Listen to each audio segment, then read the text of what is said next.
Hello, welcome to Priscilla's Kitchen. My name is Priscilla Umeda and I'm so happy to have you here today.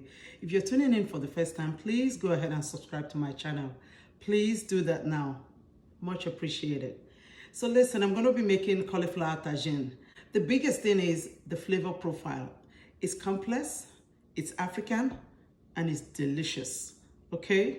So I'm going to go ahead and introduce the ingredients. Obviously, my cauliflower florets. Okay, so I took a head of cauliflower and then took away the stems and then kind of break them out in florets. Okay, this is what that is. Some of them I cut in stick shape because I want them to have a contact with the pan. So then I have my coconut milk right here. This is about 12 ounces of coconut milk. We're gonna need it to deglaze our pan. I have here cranberries. These are dry cranberries and I added some, just about 3 tablespoons of boiling water just to plum it, okay? And then I have a vegetable stock. You could use chicken stock, you could use whatever you want, but if you're going full vegetarian like I'm doing today, then you wanna do a vegetable stock. Then I have thinly sliced Vidalia onion. I told you I live in Georgia. And every time I cook, even if I'm cooking African food, whatever it is, I try to represent Georgia, the state I live in. And then I have a tablespoon of flour. We're gonna, use it to thicken the sauce.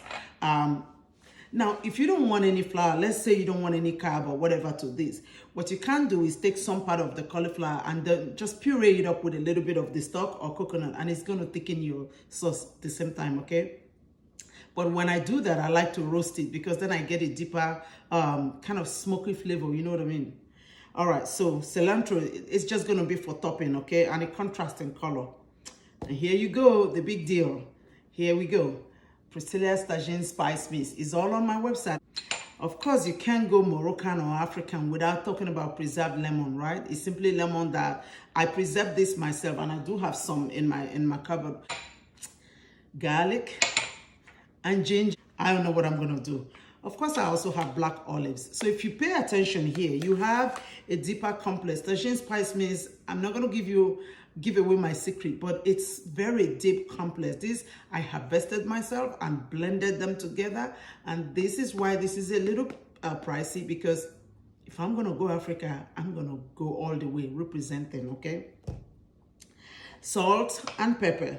Now, I typically cook this with some habanero because I like heat, but because I also want my boys to enjoy this today, I am leaving that out, okay? Obviously, I have some extra virgin olive oil, all right? We're gonna use it to sear our cauliflower. Come on now, let's go cook, all right? Come on, all right?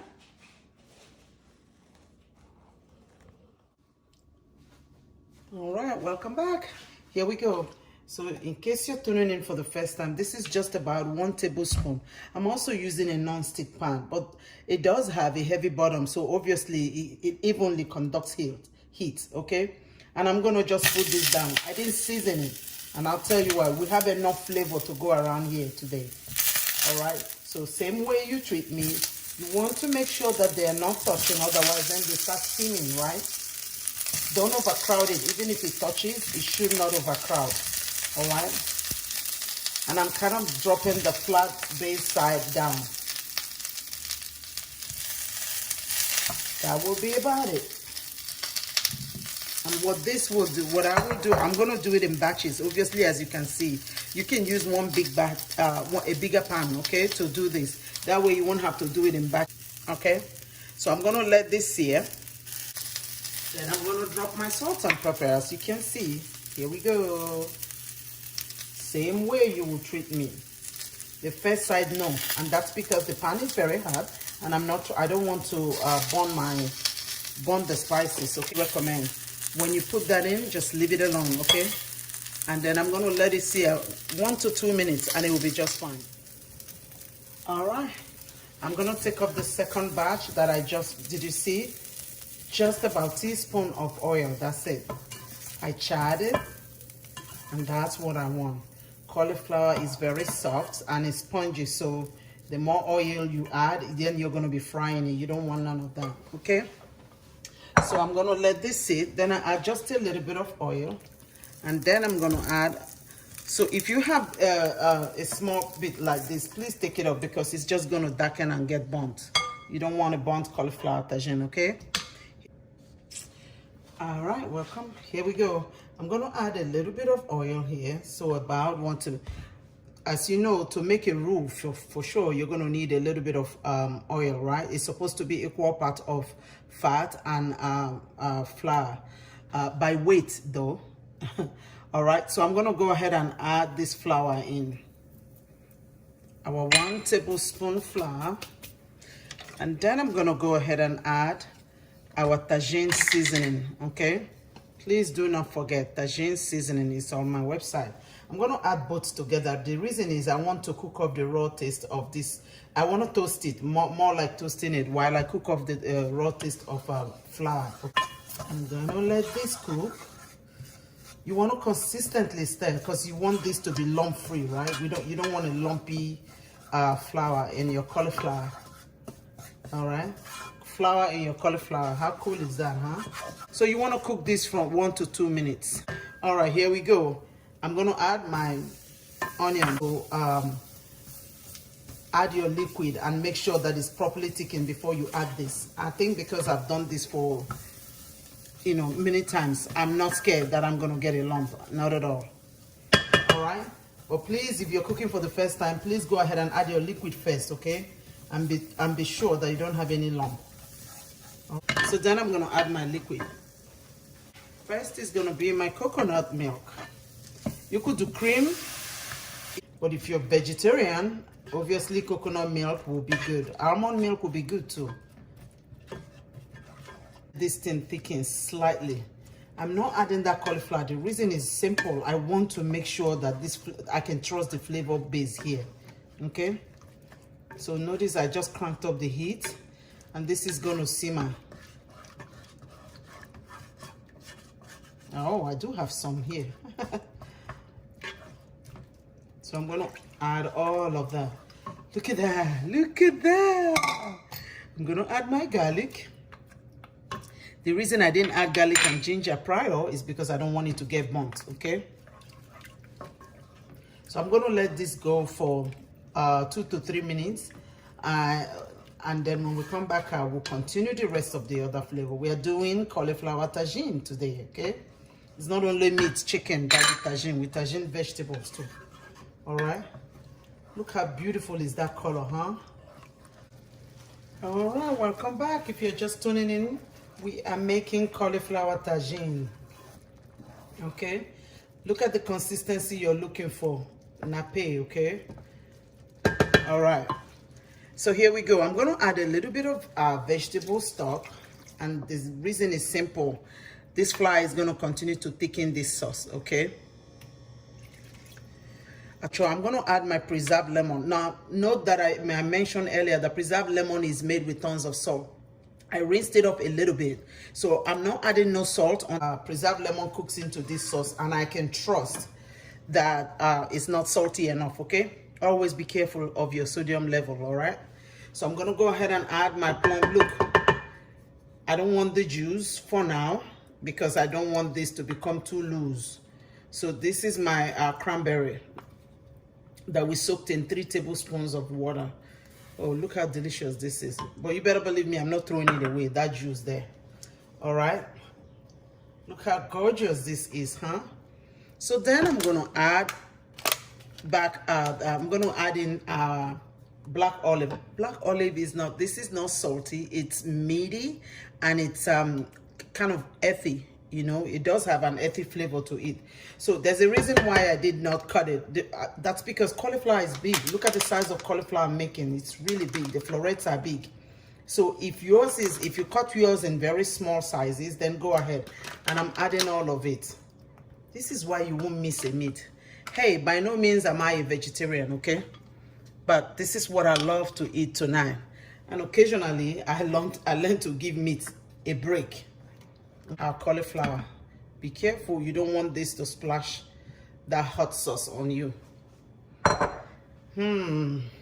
me tell you. Now, I'm gonna let this just go low and slow. Now, this is when you want to reduce. Let's stir it a little bit. Yeah. You see that? Now, I don't know about you. If you make my cauliflower mushy, I'm gonna cry. This is why you see I added all the other stuff before adding the cauliflower. See how gorgeous that looks like? So it's lemony, thymy, and berry in. So when we come back, I'll show you the finished product, okay? All right, welcome back. Who is watching? If you're tuning in for the first time, we are making cauliflower tagine. All right, please go ahead and subscribe. Subscribe right away. So I'm going to check for seasoning. Let me do it African way. All right, this is what. Unbelievable. Are you kidding?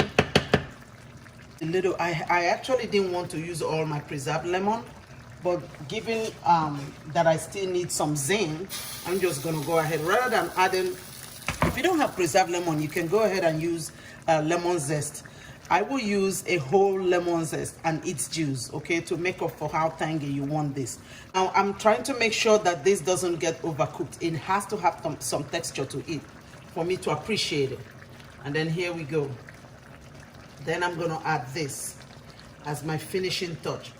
Anything you add to food must be edible. Not only should it be edible, it has to complement the flavor of what you're making. Please bear that in mind. This is our cauliflower tagine.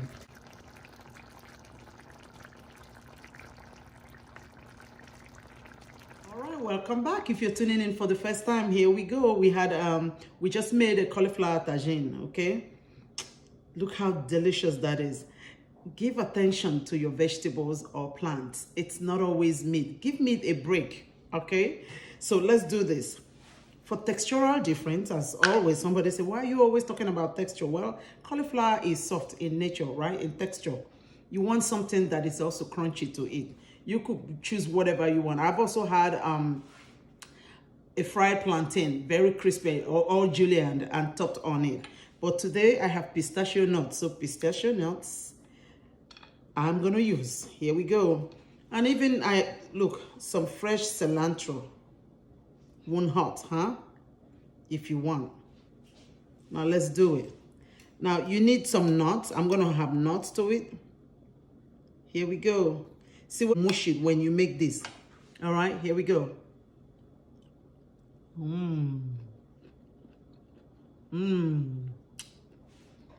Oh God. Meaty. Tangy. Nutty from my pistachio nuts. Just respect your vegetables, okay? Eat more plants. This is a perfect side for Thanksgiving coming up, right? We're heading in fall. We're in fall already, I think. Here we go. Or whatever the season is where you are. Cauliflower tagine. Well, it begins with, you've got to have it. If you don't have it, you can't get this food. You gotta have it. Get it on my website. It's available in 8 ounce, 16 ounce, 32 ounce. And if you want bigger size for restaurants or so, please go ahead and just contact us. We're going to send it to you. Okay, stop playing, Priscilla. So listen, get on my website. Get you your spice.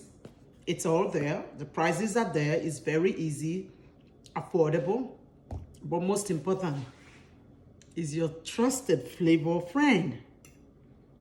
But you can't replicate this flavor anywhere, guaranteed.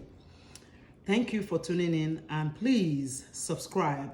So let me know what you think, okay, in the comment section. Let me know what next you want to see me do with our tagines. Otherwise, you can follow us on all our social media handle. Thank you so much for tuning in. Have a good day. Bye.